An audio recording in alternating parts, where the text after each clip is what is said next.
सांगला हिल शहर में औरतों के कपड़े और बाल कैंची से काटने के वाकयात जोर पकड़ गए हैं।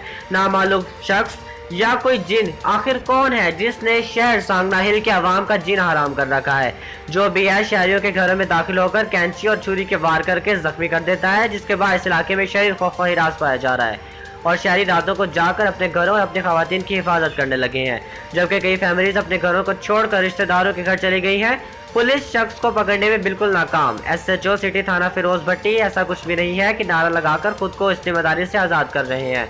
शहर भर में शदीद खौफ व हिरास फैला हुआ है। आज दिन के वक्त भी मोहल्ला अहमदाबाद में जवान लड़के के साथ वाक़या रोनुमा हुआ, जिसको बुरकापोश शख्स ने कैंची के वार से जख्मी कर दिया और वालिदैन खाना ने डीपीओ ननकाना साहब से इस तरह के बढ़ते हुए वाक़यात पर फौरी नोटिस लेने का मुतालबा कर दिया है। बुरकापोश शख्स अब तक कई घरों में दाखिल होकर खवातीन के कपड़े और बाल काट चुका है। अहले मोहल्ला की इंतहाई कोशिश के बावजूद पुलिसराज शख्स किसी की गिरफ्त में न आ सका, क्योंकि पुलिस भी इस बुरकापोश शख्स का सुराग लगाने में बिल्कुल नाकाम है।